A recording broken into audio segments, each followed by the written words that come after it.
La filosofía política de Jean-Jacques Rousseau se articula de manera central en su obra El contrato social, donde reflexiona sobre el origen legítimo del poder político y la posibilidad de una sociedad justa.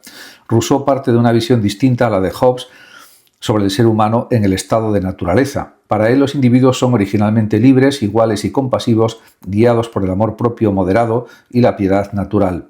No existe una guerra permanente de todos contra todos, sino una vida relativamente pacífica. Sin embargo, con el desarrollo de la sociedad, especialmente con la aparición de la propiedad privada, surgen la desigualdad, la competencia y la corrupción moral. Rousseau resume esta crítica al afirmar que el primer hombre que cercó un terreno y dijo «esto es mío» fue el verdadero fundador de la sociedad civil. Ante este deterioro, Rousseau no propone regresar al estado de naturaleza, sino reconstruir la sociedad sobre nuevas bases legítimas. Aquí introduce su concepto clave, el contrato social. A diferencia de otros pensadores, este contrato no implica someterse a un soberano externo, sino formar una comunidad política en la que cada individuo se une a todos los demás bajo una voluntad común.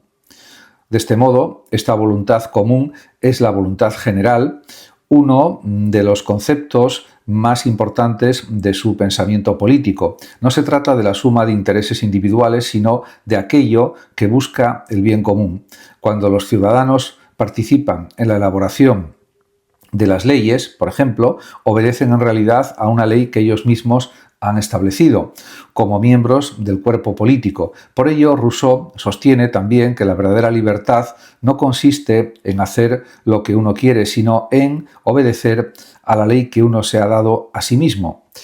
En este sentido, hay que decir que en este sistema la soberanía reside en el pueblo y es inalienable e indivisible.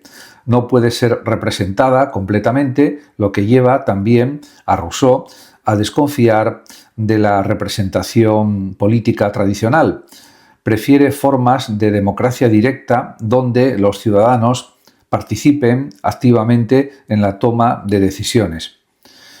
En resumen, la filosofía política de Rousseau busca reconciliar libertad e igualdad mediante una comunidad política basada en la voluntad general. Su propuesta intenta superar la desigualdad social y económica y la corrupción moral, defendiendo un modelo en el que el poder político es legítimo solo cuando expresa el interés común de todos los ciudadanos.